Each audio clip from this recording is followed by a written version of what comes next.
We're here with Luka Djukic, defending champion, here to defend the crown, I take it. Yeah, that's the goal.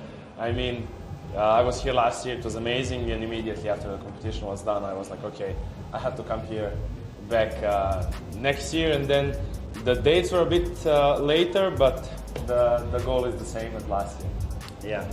And all the athletes you've talking to have said positive things about Sand Clash. What are your kind of favorite things about coming here to Riyadh to compete?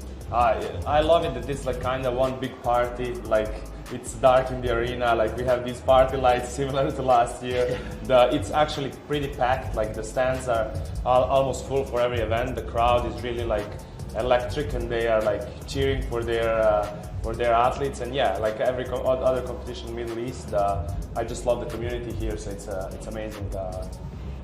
And you've been doing a lot of competitions in the Middle East for a couple years now. When you go to these, are you starting to have fans of people that know you and come up and talk to you? Yeah, kinda, yeah. But I also have a lot of friends because I was also coaching here in the Middle East. Lazar was coaching here in the Middle East, so we were both kind of familiar with a lot of people in the community. So people kind of know us, and yeah, also like every time you go and if you compete well, people love it, right?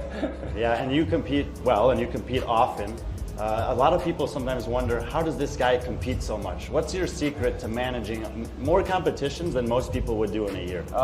I kind of try to focus like in the blocks. Like I try to put my training in blocks, so kind of if I do a pretty good block of training, let's see if there's some competition on close with dates, so I kind of can use my fitness for like two of those events. Or if it's a big event like Sand Clash, then I just focus on it and train for it. But it comes with not real off season, which is pretty hard. But while I'm young, I think maybe because of my age, I'm managing it a bit better than some. But yeah, it's hard, but also rewarding in many other ways. Yeah, and some people might know you made the CrossFit Games a few years ago, and I imagine you're trying to do that again. Yeah, of course. That's the main goal always. Like the game season is kind of always the main goal, but also I can't say that winning this is like not the main goal. You know what I mean? Like I kind of different parts of the season have different goals. This was one of the biggest goals for the first part of the season. I competed in 1 month ago in UAE Storm Games, and now in Sand Clash. So goal was kind of try to win both of those, and we have still three more workouts to go, so it will be a tight race. But yeah, then when this is done, I'll focus on the next step, because I don't like looking too far in the future. The semifinals and quarterfinals are pretty far away, so goal is like my head is here for next 2 days, and we'll see. And do you feel like all these off-season competitions are kind of building towards teaching lessons that can help transition to those CrossFit Games season events? Definitely, because every competition is story for itself. Like you can, but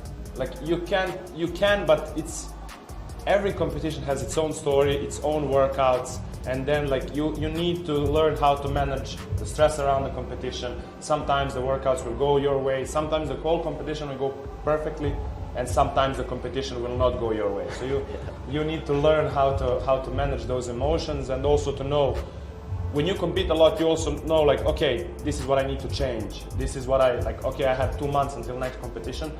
My running was not where I was expecting it to be. I know what to work on for the next event. So that's kind of also one of the perks of competing a lot, and also like learning how to manage that stress, because I think that's also a big part of being a professional athlete.